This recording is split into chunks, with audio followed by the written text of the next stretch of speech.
trae los ecos de las noticias de los lunes, aquellas dedicadas desde agosto del 2005 a contarnos la actualidad cultural y que os ofrecemos agrupadas mes a mes.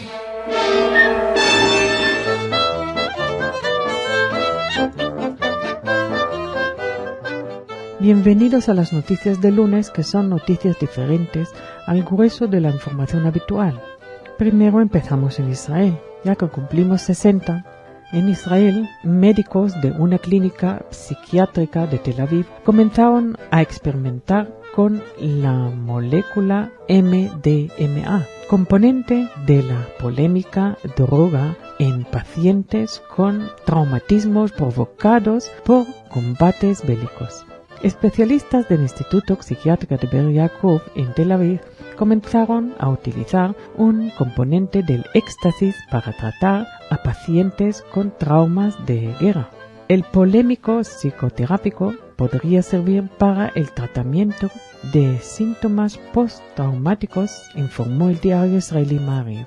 Según los médicos, sus efectos opuestos, excitantes y calmantes a la vez, lo convirtieron en una droga útil para tratamientos complementarios a la psicoterapia que consideran fundamental. En Israel hay casi 500 soldados reservistas que sufren traumas de guerra desde que se destacó el conflicto bélico con la milicia libanesa Hezbollah entre julio y agosto de 2006, informó el periódico. Antes de la escasez cada vez mayor de agua, compañías israelíes salen al mercado de este bien necesario aportando tecnología. La compañía Netafim tiene ventas por más de 450 millones de dólares, en su mayoría exportaciones de uno de sus productos más nuevos, un sistema inalámbrico de monitoreo de cultivos que usa sensores subterráneos y radios para dirigir la cantidad exacta de agua a cada sección del campo. En una fábrica de las afueras de Jerusalén, los ingenieros de la compañía de tecnología Atlantium prueban su línea más reciente de purificadores de agua con luz ultravioleta. Su producto, un gran tubo de cuarzo que puede ser adosado a un sistema de cañería y purifica hasta 200 litros cúbicos de agua por hora. Dana Kogan, directora de marketing de Atlantium, dijo que la purificación con uva evita los subproductos químicos asociados con el uso de cloro y eran más baratas y más simple que hervir el agua. Seguimos en Israel, nuevas inversiones para el desarrollo de turismo rural en Israel. Es una iniciativa del Ministerio de Turismo, ya que pactó un presupuesto extraordinario de más de $500,000.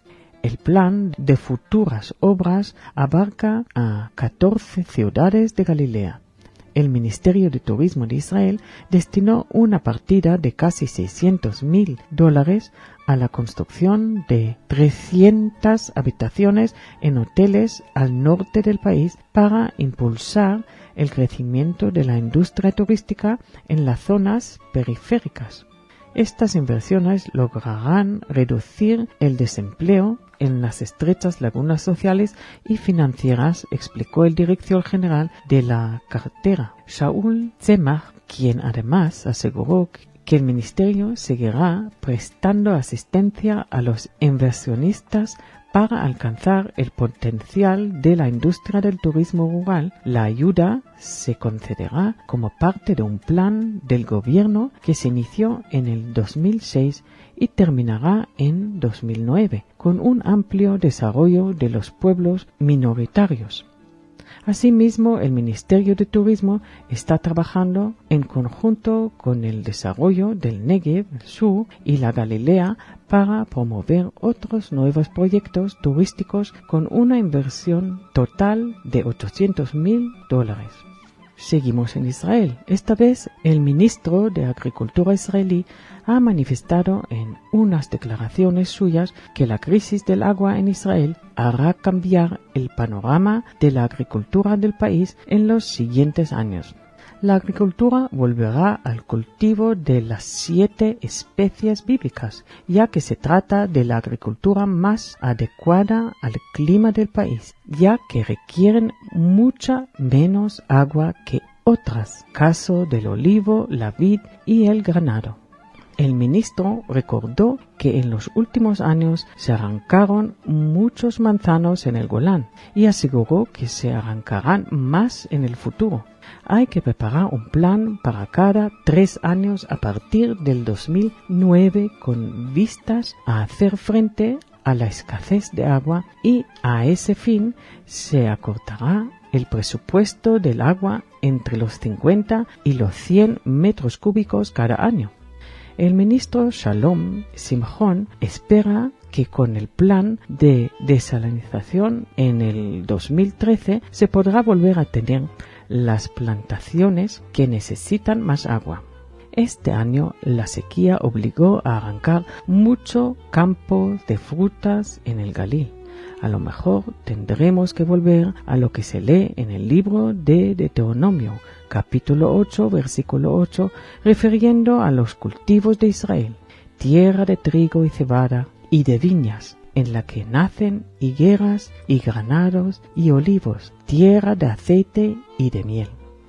Importante descubrimiento cerca de Bet-Shemesh.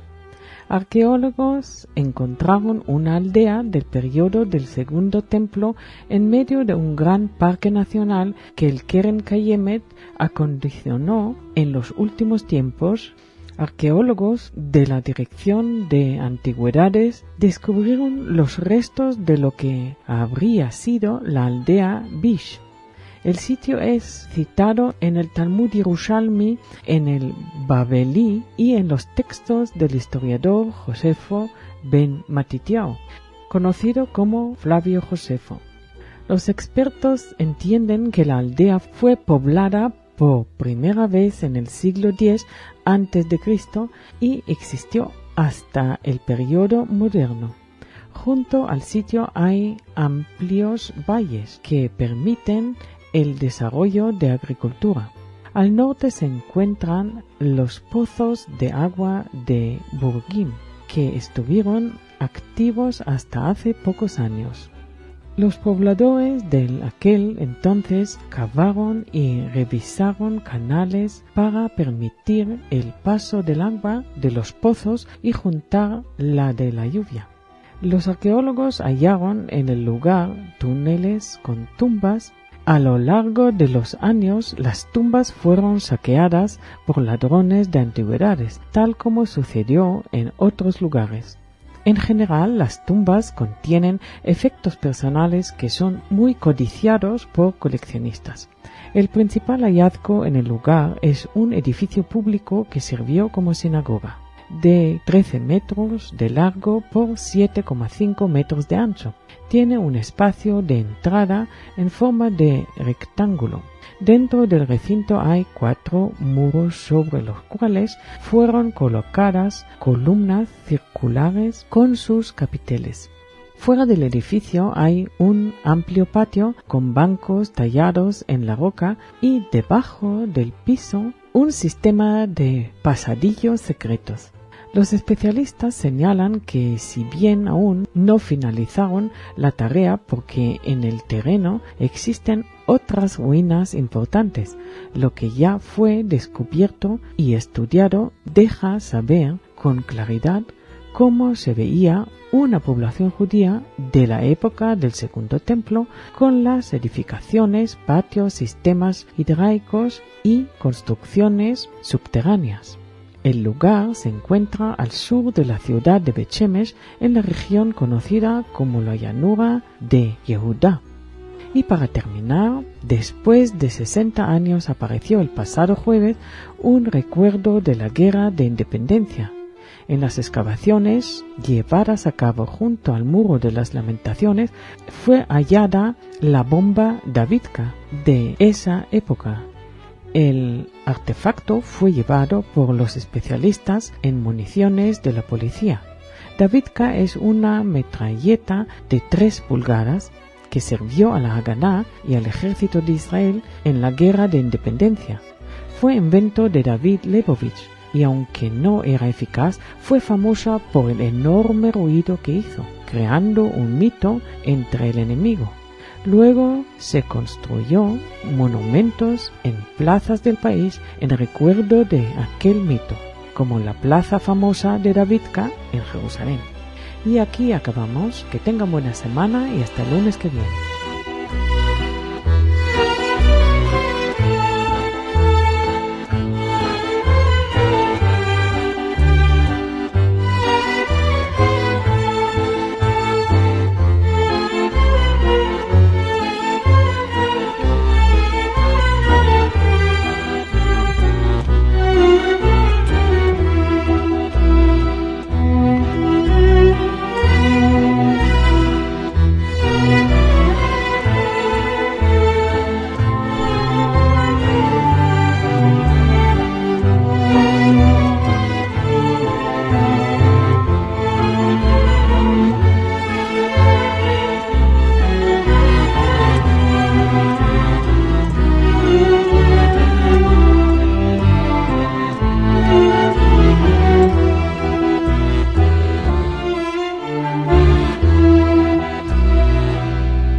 Bienvenidos a las noticias de lunes, que son noticias diferentes al grueso de la información habitual. Empezamos con el Yom Ha'atzmaut que acabamos de celebrar. Antorchas y celebraciones. Cada año en el Monte Herzl de Jerusalén se celebra con presencia de autoridades del cuerpo diplomático e invitados especiales el encendido de 12 antorchas. Los festejos principales tenían lugar en Jerusalén, Tiberíades, Haifa, Netanya, Tel Aviv, Ashdod, Beersheba e Eilat. Había una celebración especial en Sderot y sus alrededores que sufren los ataques con cohetes lanzados desde Gaza. A las 10:30 en todo el país tenía lugar el gran espectáculo de fuegos artificiales. Por aire, mar y tierra. Con este nombre se concretaron diversos eventos a lo largo del jueves.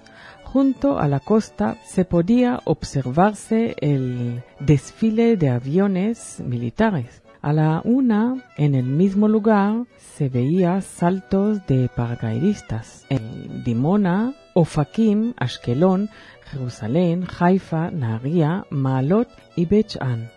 Desde el puerto de Haifa partió una regata con la participación de cientos de naves civiles y militares que recorrían las costas del país.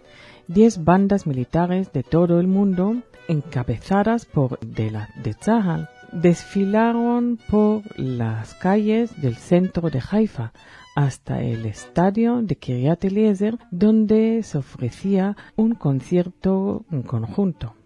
A las 12 horas tenía lugar la final del concurso mundial de la Biblia para jóvenes y a las 7:25 la ceremonia de entrega de los premios Israel. El ejército comunicó que durante el día de la independencia los museos militares y algunas bases estaban abiertos al público. Que por cierto, el concurso de la Biblia ganó una chica, una joven llamada Tzurit Berlson de Israel, y el segundo ganó el Ad Finish de Israel. Ceremonia de encendido de antorchas en Jerusalén. Una de las veteranas en el campo de educación, la doctora Erika Landau, era entre las personalidades que encendieron las antorchas el 7 de mayo. El presidente de la Comisión de Ceremonias, el ministro de Inmigración y Observación, Yaakov Edry, confirmó la lista de personalidades que encendían las antorchas elegidas por la Comisión de Información que encabeza Hannah Cohen.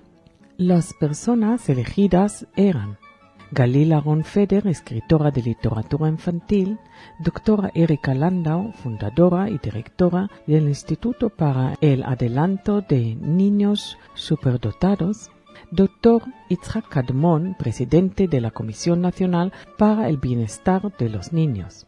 Yossi Sadeh, que hace 10 años fundó una granja agrícola para chicos de distintos estratos sociales. Rabino Yitzhak David Grossman, personalidad de Migdal HaEmek, fundó la red educacional Migdal Or, que se ocupa de la educación de los chicos. Sana Elbaz, descendiente de una familia beduina de Tel Sheva, directora de una guardería para la comunidad beduina. Hadara Rosenbaum, directora de Consejo para Alumnos y Jóvenes de Israel. Naftali Deri, secretario general del Consejo de los Movimientos para los Jóvenes de Israel. Profesora Pnina Klein, estudiante y sucesora del profesor Furstein. Ronnie Duck, empresario que se desempeña desde hace 20 años como promotor del bienestar social de chicos y jóvenes. Un soldado de Tzahal a elección del Ministerio de Defensa y una delegación de bonos de Israel que encendía por primera vez la antorcha. Y también estuvo el niño sobreviviente de un atentado terrorista en el restaurante de Haifa que quedó ciego y le ayudaron a encender la antorcha. Seguimos en Israel. Investigadores de la Universidad Hebrea han logrado por primera vez en el mundo definir el área de sensibilidad auditiva en el cerebro, mientras que las regiones del cerebro que corresponden al sentido visual han sido muy estudiadas y cartografiadas. Muchos sectores importantes de la audición son muy poco conocidos. Investigadores de la Universidad Hebrea de Jerusalén, junto con colegas de otras instituciones, identificaron una región del cerebro encargada de procesar los sonidos del fondo, aun cuando el oyente no se concentra en ellos. Los investigadores, conducidos por el Dr. León y Dawil del Departamento de Psicología y del Centro Interdisciplinario para la Neurocomputación de la Universidad Hebrea, junto con colegas de la Universidad de California en Berkeley y del Instituto Científico Weizmann de Rehovot, publicaron sus hallazgos. Estudios de otros investigadores han mostrado que la parte superior del lóbulo planum temporale se activa cuando se le pide a la gente que oiga determinados sonidos y que los localiza en el espacio según su lugar de procedencia. Si bien los mismos investigadores creyeron que este sector auditivo era solamente responsable de la decodificación intencionada de información en el espacio, no lograron comprobar que el mismo fuera también responsable de la decodificación de voces y sonidos de fondo, aun sin la atención del oyente. Comprender mejor el funcionamiento normal de la maquinaria cerebral del sector auditivo podría ayudar a entender sus fallos. A otra noticia, interesante concurso filatélico internacional en Tel Aviv, donde la Asociación Filatérica de Israel, junto con la Dirección de Correos y el Servicio Filatélico, organizan por primera vez un concurso y exposición internacional, con la participación de coleccionistas procedentes de 70 países. En el Parque de Exposiciones de Tel Aviv se podrá apreciar varias de las colecciones más completas y caras del mundo. Las autoridades del evento indicaron que se presentarán unas 2.600 colecciones con un valor que sobrepasa los $100 millones. Entre los sellos que traerán la atención de los aficionados estarán algunos famosos de Estados Unidos, Francia, Sudáfrica y China. Junto con ellos habrá una sección para sellos raros por su forma no convencional o empresas en materiales extraños como seda, metal y madera. Asimismo estarán presentes sellos tridimensionales y otros que se ampliaron para esconder mensajes codificados, junto con sellos difundidos para hacer propaganda política. Se verán otros que fueron emitidos por razones altruistas para ayudar a organizaciones de beneficencia.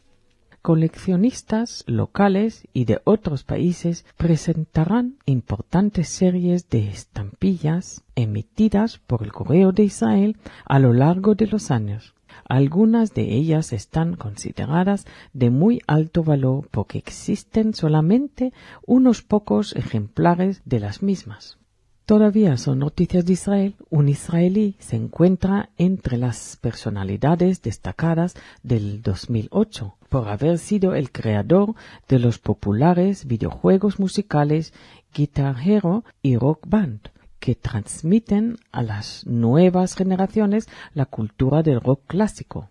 Eran Egozi es el único israelí que figura en la lista de las 100 personas más influyentes publicada por la revista Time Magazine. Eran Egozi obtuvo el puesto 70 en la lista anual de las 100 personas más influyentes que publica la revista estadounidense. Egozi es el único israelí incluido en la nómina y comparte el puesto con su compañero Alex Rigopoulos y Steven Van Zandt, guitarrista de la banda A Street Band de Bruce Springsteen y escritor invitado de la revista. El israelí se refirió a ellos como los salvadores del rock clásico.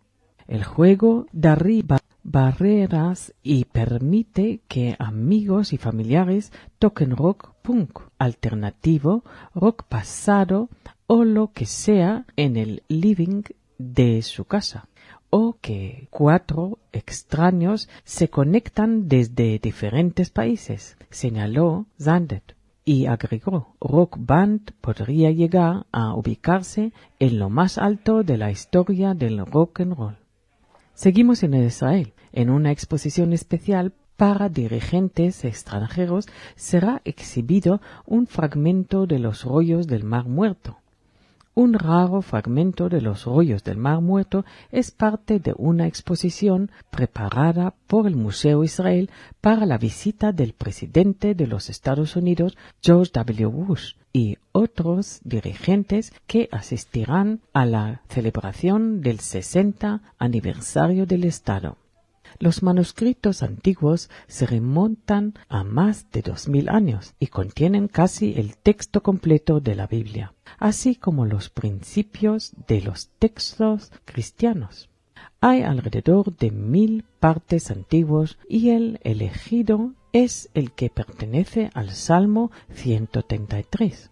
8 piezas se encuentran en exhibición permanente en el Museo Israel y el resto, incluyendo el Salmo 133, son cuidados especialmente por la Autoridad de Antigüedades de Israel y rara vez se exhiben.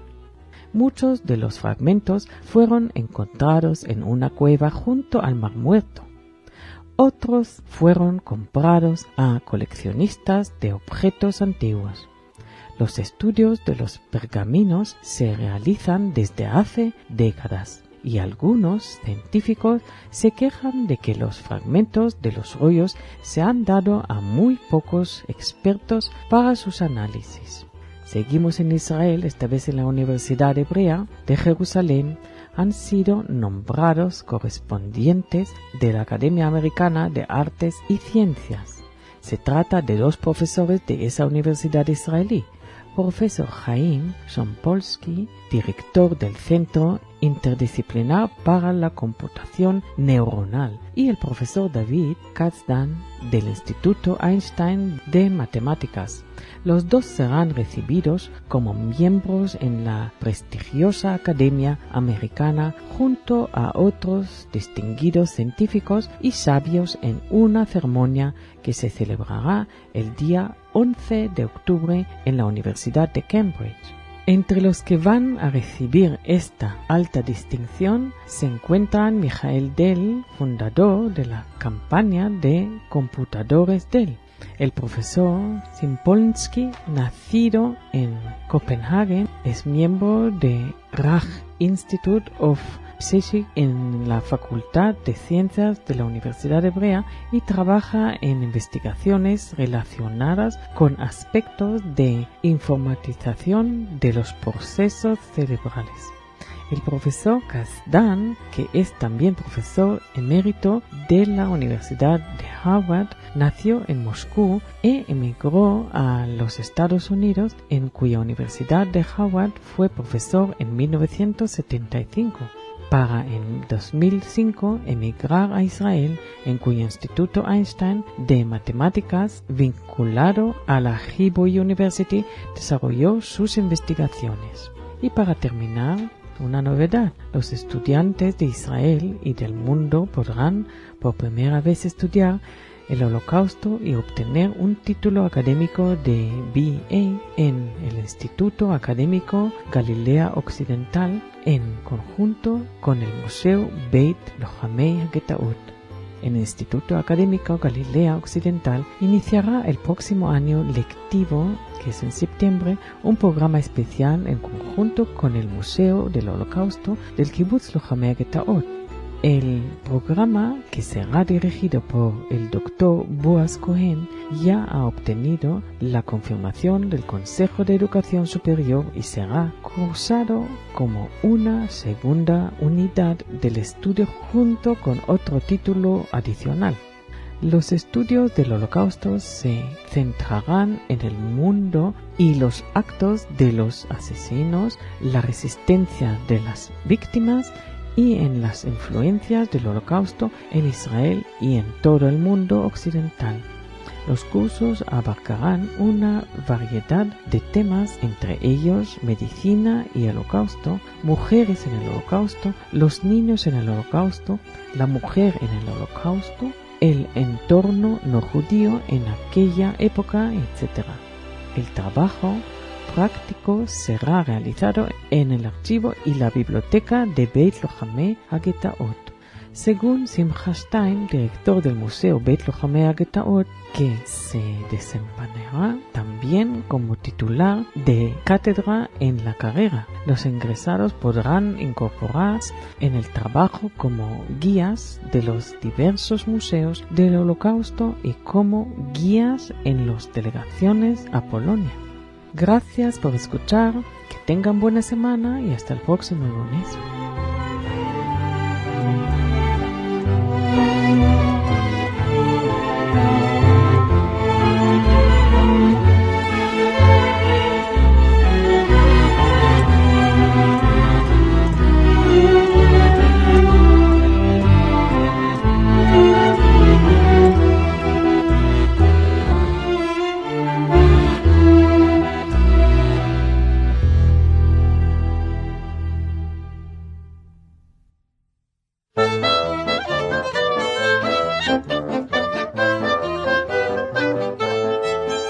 Bienvenidos a las noticias de lunes, que son noticias diferentes al grueso de la información habitual.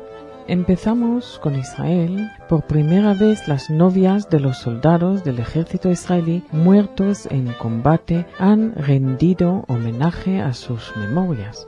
La organizadora del acto, Shani Umiel, asegura: la fundación que la da apoyo a las novias de soldados caídos salvó mi vida. Además del recuerdo, las une el reclamo. Israel como Estado tiene una deuda moral con ellas. El acto tuvo lugar cerca de la ciudad de Modi'in y fue organizado por la Fundación de Apoyo a Novias de Soldados Caídos, que durante muchos años no fueron tomadas en cuenta.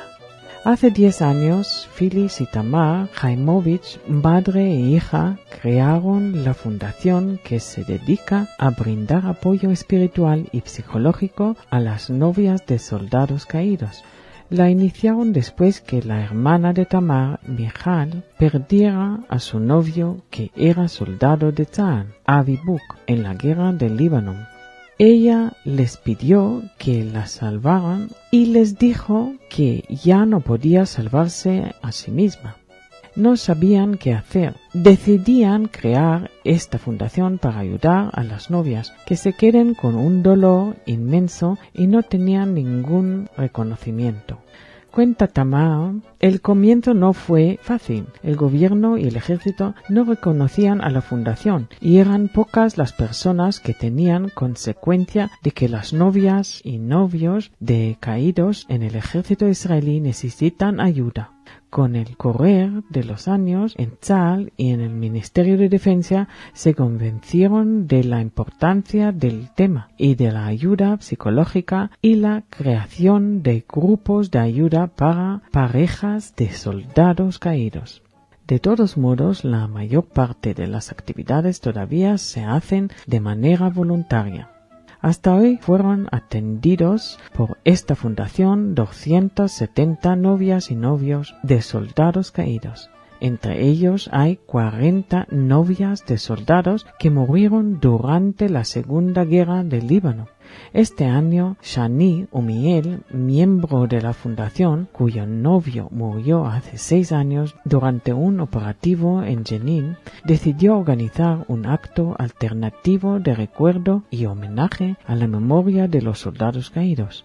Según Shani, el objetivo de este acto es que también las novias de los soldados pueden expresar su dolor y hacer oír su voz.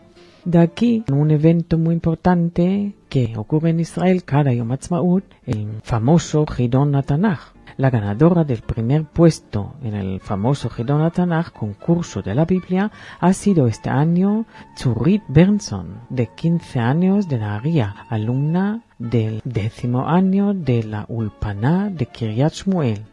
Bernson superó a 16 participantes más de todo el mundo, estudiantes de escuelas judías que obtuvieron el primer puesto en sus respectivos países, y tras una disputadísima final con Elad Finish, alumno de la escuela Amit en Beersheba.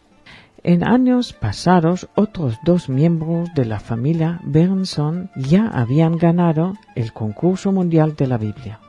En la ceremonia llevada a cabo en el Teatro Jerusalén estuvieron presentes el primer ministro Ehud Olmert, la ministra de Educación Yuli Tamir, funcionarios de la agencia judía y cerca de 1000 espectadores. En el momento de la entrega del premio, Bernson le hizo llegar una nota a su puño y letra al primer ministro en el que le pidió en su nombre y en los de todos participantes que invierta mayores esfuerzos en la liberación de Jonathan Pollard. Seguimos en Israel, pero esta vez en el mundo árabe. Serán aplicadas a partir del próximo año reformas para elevar el nivel de la enseñanza en escuelas árabes. La ministra de Educación, Yuli Tamir, afirmó que a partir del próximo año serán aplicadas una serie de reformas en el sistema educativo de las escuelas de las que asistan alumnos árabes. En el transcurso de los debates de la 7ª conferencia sobre la enseñanza en la población árabe, la ministra dio a conocer algunos de los detalles de la reforma. El ministerio concederá 440.000 horas de aprendizaje particular destinado a niños con dificultades. En la mitad de las clases bajará en forma drástica a solamente 32 el número de alumnos, cuando en la actualidad están permitidos 40. En las clases del primer y segundo año de primaria, los alumnos serán divididos en grupos para el aprendizaje de matemáticas e idiomas. En los años intermedios del 7º al 9º grado habrá horas de clase con un reducido número de alumnos. También enfatizó que es necesario elevar el nivel de los alumnos árabes y por eso los cambios se aplicarán en forma inmediata. El 26% de los alumnos del país provienen de la población árabe, pero las calificaciones que obtienen son más bajas que las del resto de los jóvenes. En las pruebas nacionales e internacionales que examinan a alumnos de diversas escuelas, el 54% de los niños árabes fracasan en matemáticas y otros 48% no alcanzan un rendimiento mínimo en inglés. Las diferencias son visibles también entre los candidatos a estudiar en las universidades.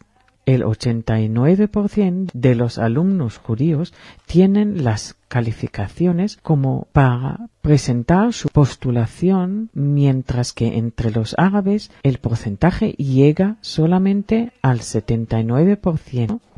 En el examen psicotécnico, las diferencias de puntaje son sensibles entre 123 y 126 unidades como promedio. Educadores árabes presentes en la conferencia manifestaron su satisfacción por la iniciativa. Si bien la brecha existente se fue creando a lo largo de los 60 años de la existencia del Estado, el cambio que pondrá en práctica el ministerio es alentador, dijeron. Uno de los presentes afirmó que seguramente en los próximos años la inversión mayor en los niños árabes dará frutos positivos y podrá apreciarse una diferencia con los datos que se presentaron en esta ocasión. Y seguimos con la educación. El proyecto Manhim, organizado por BAMA, apunta a promover mejoras de la calidad de los estudios hebreos y a este fin ha lanzado un programa orientado hacia los maestros judíos latinoamericanos. Entre los interesados se encuentran docentes de Argentina, Chile, Uruguay y Brasil, que al término del cursillo recibirán una diploma pedagógica. El proyecto dio comienzo el 11 de mayo. El programa Menahim, realizado por la Casa del Educador Judío BAMA, incluye convenios con la Universidad Nacional Argentina de San Martín y el Instituto Melton de la Universidad Hebrea de Jerusalén. Esther Malberger, directora del Departamento de la Formación Docente de BAMA, explicó que el programa apunta a formar un grupo de líderes de docentes judíos que en el futuro pasarán a ser parte del nuevo grupo de directivos pedagógicos. El proyecto Manhim persigue desarrollar habilidades del liderazgo instructivo en los estudios judaicos. A ese fin se capacitará a los docentes en la selección y organización de los contenidos y recursos y en la elaboración de diseños de enseñanza y evolución. Además, habrá cursos de educación a distancia desarrollados por el Instituto Melton y se prevé que para enero de 2009 se realice un seminario instructivo en Israel dictado por la Universidad de Jerusalén. Seguimos en Israel, pero esta vez en Jolón. En el Museo de Historietas de Jolón presentan a los héroes infantiles de varias generaciones. El Museo Israelí de Caricaturas e Historietas de Jolón inaugura la primera de 2 exposiciones que tendrá lugar a lo largo del presente año como homenaje por los 60 años del Estado de Israel. La muestra presenta el desarrollo de la historieta y la caricatura en el país en los últimos 70 años. En este caso se refiere a los años que van desde la década del 30 hasta 1975. Los directivos de la exposición explican que son más de 40 los héroes que acompañaron cada semana a los niños y jóvenes israelíes por medio de aventuras de rescate y salvamento ayuda a la colonización, trabajos agrícolas, espionaje y otros temas. Durante los primeros años del Yishuv hubo decenas de personajes sabres, como Uri Muri, Katina, Uri Kaduri, Dan el piloto, Uri el pionero, Isar el disperso, Dan el Haragán, Ran el paracaidista y muchos más. La exposición permite ver de cerca la educación y cultura hebreas tal como se refleja en las revistas. Entre los autores se encuentran algunos que son pilares de la literatura hebrea, como Lea Goldberg, que escribió los textos de las historietas de la revista Davar para niños. En las décadas del 30 y 40, los dibujos pertenecían a Aryeh Navon. Las historietas y caricaturas reflejaron cambios sociales, políticos y hasta de seguridad que fueron acontecimiento en el país. La exposición se inauguró el 15 de mayo y permanecerá abierta al público hasta el mes de julio. El museo está en la calle Weizmann 61 de Jolón. Y para terminar, seguimos en Israel, ya que celebramos los 60, tenemos el primer congreso de moda textil en Israel. En el Meditech de Jolón se abrió el pasado jueves el Congreso de la Moda 2008, que es el primer evento de este tipo en el mundo textil de Israel. En el mismo se exhibía una muestra de nuevos materiales y tecnología novedosos para la creación del diseño textil titulada MetaText. El evento cuenta con los auspicios de dos importantes cuerpos, la Asociación de las Industrias Textiles y el Centro de Diseñadores de Israel, que son los que lo idearon.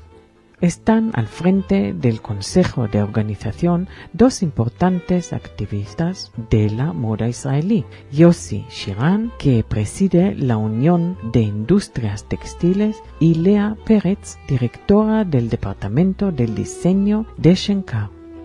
El objetivo de este evento es el de proponer una plataforma profesional en la que se puede tocar los temas de actualidad relacionados con la moda local y del mundo.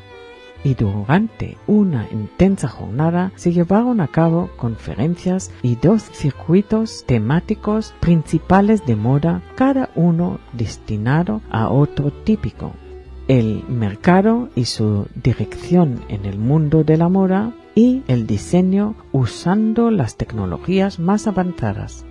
Para ello se ha invitado a importantes visitantes del exterior como David Trent de la firma Nike y Arend Dexheim, entre otros diseñadores.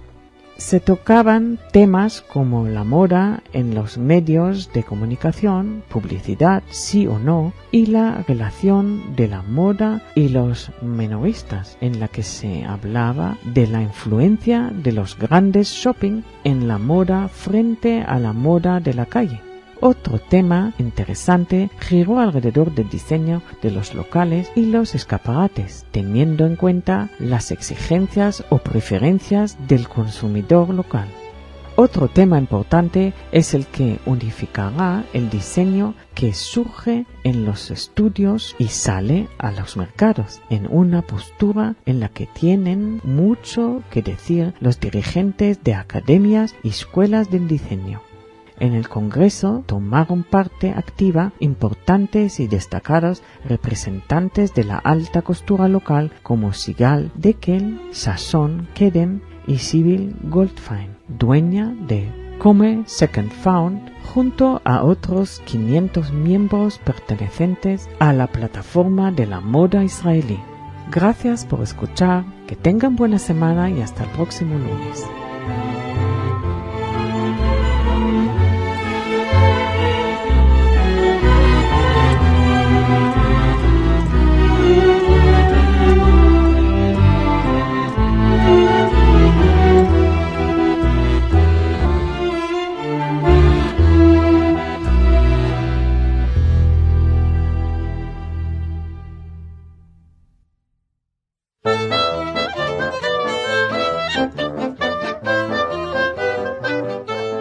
Bienvenidos a las noticias de lunes, que son noticias diferentes al grueso de la información habitual. Primero viajamos a Uruguay. Uruguay batió el récord de Guinness por el asado más grande del mundo, con una parrilla que medió 1,5 kilómetros, sobre la que se asó una parrillada de 12.000 kilos de carne. La carne fue consumida por los 20.000 participantes del evento en Montevideo. El objetivo era promocionar la calidad de la carne uruguaya. El Uruguay es uno de los exportadores de carne más importantes y el Instituto Nacional de Carne vio en ese acontecimiento la oportunidad para atraer la atención mundial hacia la industria. ¿Qué tiene que ver esto con Chabad? Bueno, Uruguay es uno de los exportadores más grandes de carne kosher. Según datos oficiales, en 2007 el Uruguay exportó unos 157.000 kilos de carne kosher a los Estados Unidos y casi 11 millones de kilos a Israel. También ha exportado carne kosher a Rusia y a China. Debido a que Uruguay provee tanta carne al mercado kosher, la idea de esta parrillada monstruosa fue comunicada al director de Bet Chabad Uruguay, el rabino Eliezer Shamtov, que vio la oportunidad para promover la kashrut. ¿Cómo asar carne kosher en una parrilla de 1,5 kilómetros de largo? Hubo que construirla especialmente para el evento. El rabino Shem Tov, acompañado por el embajador de Israel, don Yoel Bernea, y el rabino Abraham Hager, una de las autoridades rabínicas más importantes que controla la kashrut de la carne para el rabinato de Israel, se encargaron del proceso. A Bet Chabad también le fue adjudicado un stand en el cual Moshe Ishkovitz manejó un asado kosher durante la duración del evento. Miles de folletos fueron distribuidos a los curiosos para saber la diferencia entre carne kasher y carne común, y pudieron aprender sobre kashrut, como también probar carne kosher uruguaya. De aquí viajamos a Israel. El Ministerio de Turismo israelí ha llevado a cabo una campaña publicitaria en el exterior para atraer 5 millones de visitantes en el 2012. Además de los cursos para guías turísticos en idiomas extranjeros, se pretende abrir nuevas rutas para vuelos charters y colocar a Israel como destino turístico en nuevos mercados. Actualmente trabajan en Israel unos 2.000 guías que hablan 22 lenguas diferentes y otros 500 asisten a 14 cursos en todo el país. Las clases incluyen 35 profesionales coreano hablantes. Al término del curso, los guías podrán conducir grupos coreanos. El ministerio quiere reclutar para clases similares a personas que hablan chino, ruso y japonés, así como lenguas escandinavas. Para responder a la demanda de guías profesionales, el ministerio está llevando a cabo cursos de historia de la antigua Jerusalén, turismo en el desierto, turistas con necesidades especiales, religiones, turismo extremo, turismo gastronómico y otros, con lo que se incrementará el nivel de profesionalismo y ofrecerá un conocimiento especificado adicional a los guías turísticos israelíes. El mes próximo, unos 40 profesionales comenzarán a asistir a un curso de turismo desértico en Eilat. El director general del Ministerio de Turismo, Shaul Tzemach, declaró: los guías acompañan a los turistas a lo largo de toda su visita a Israel y por lo tanto están obligados a ser profesionales, conocer el país, sus lugares, historia y patrimonio y a explicarlo de un modo agradable. Todos estos temas se enseñan en los cursos del Ministerio de Turismo. El aumento en el número de visitantes obliga a que el producto turístico sea de alto nivel. Seguimos en Israel. Keren HaYesod celebró los 60 años de Israel. 1.200 personas de los 5 continentes llegaron a Israel en el marco de diferentes misiones de Keren Hayesod para celebrar el 60 aniversario de la independencia del Estado. Más de la mitad de los visitantes llegaron desde Argentina, Brasil, Chile, México, Perú y Venezuela, reafirmando el compromiso de los miembros de Keren Hayesod sudamericano con el Estado de Israel. Durante más de 10 días, los miembros de las diferentes misiones conocieron de cerca diferentes lugares de Israel y aparte de los importantes proyectos de Keren Hayesod que ayudan a los sectores más necesitados de la sociedad israelí, la aliyá y observación y la educación judeo-sionista. Entre las diferentes actividades sobresale una reunión que tuvieron las delegaciones con el primer ministro Ehud Olmert, que agradeció el importante aporte brindado por esta institución a Israel. En la víspera de Yom Ha'atzmaut, Keren Hayesod se vistió de gala para celebrar este momento histórico. La visita de las delegaciones de Keren Hayesod muestran el importante papel jugado por esta institución que sirve de puente entre las comunidades judías entre sí, conectando a más de 3 millones de judíos de los 5 continentes con el Estado de Israel. Seguimos en Israel, pero esta vez en Ashdod, al lado del mar. El grupo de ballet teatro Panov, con sede en Ashdod, es una compañía nacional de danza clásicas y estrenó el domingo 18 en el Centro Mishkan de las Artes Escénicas de Tel Aviv. Se trata de un nuevo espectáculo compuesto de 2 partes. En la primera se baila la Sílfide, con música de Chopin y coreografía de Mijael Pukin. En la segunda se presenta una interpretación coreografía diferente de la famosa Carmen, con coreografía del maestro Valery Panov, quien creó para esta pieza una danza inspirada en el original con música de Bizet, pero en una versión personal en la que se vuelve a utilizar técnicas de ballet. Este jueves se celebra en Israel el Día de la Reserva y los diputados visitan en uniforme y cumplen un día de servicio como reservistas en bases del ejército a lo largo y ancho de todo el país, para así dar el ejemplo y luchar contra la deserción del ejército. A los diputados se sumó el controlador general del Estado, el juez Micha Lindenstrauss, que también vistió el uniforme verde. Los diputados llevaron a cabo distintas misiones como reservistas por un día y se reunieron con soldados en las bases.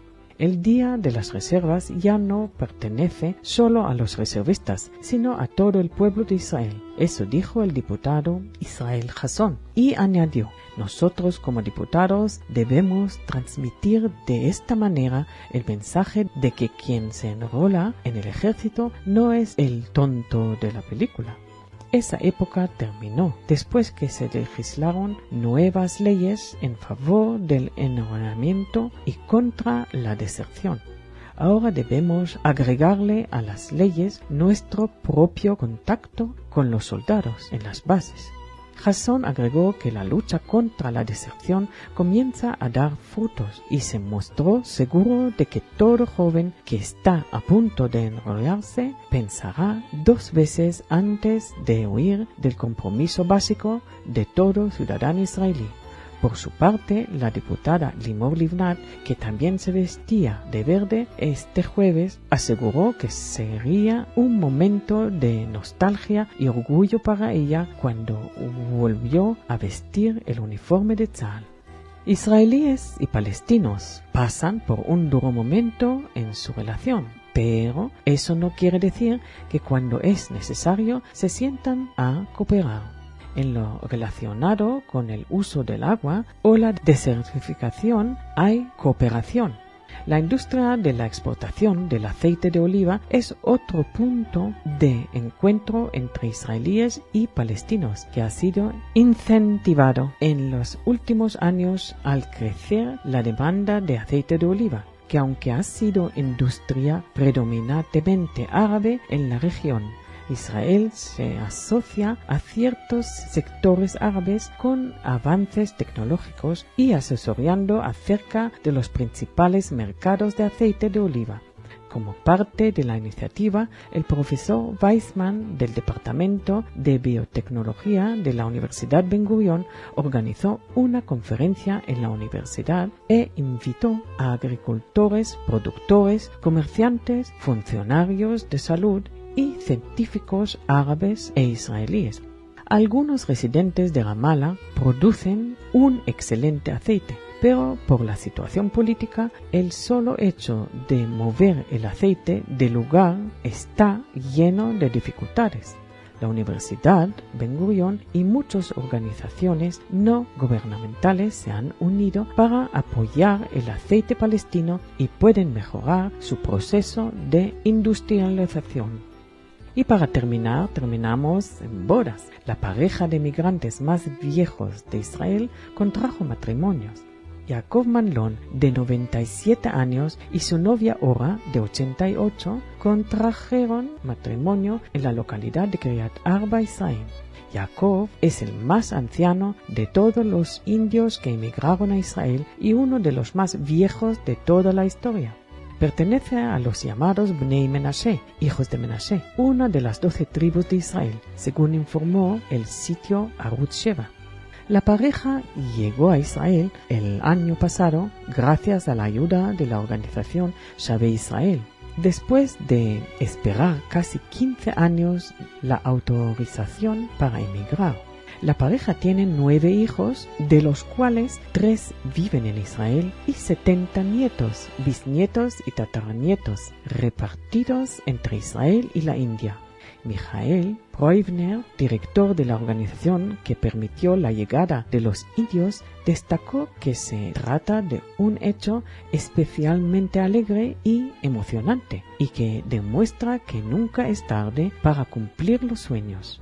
Shavei Israel es una organización sin fines de lucro que asiste a los judíos perdidos que buscan retornar a su hogar judío. Tiene filiales en varias partes del planeta y ayuda especialmente a los hijos de los llamados marranos en España, Portugal y Sudamérica. También los soviéticos en Rusia, la comunidad judía de Kepang en China, los Bnei Menashe en India y distintas congregaciones en Polonia. Y con eso terminamos. Que tengan buena semana y hasta el lunes que viene.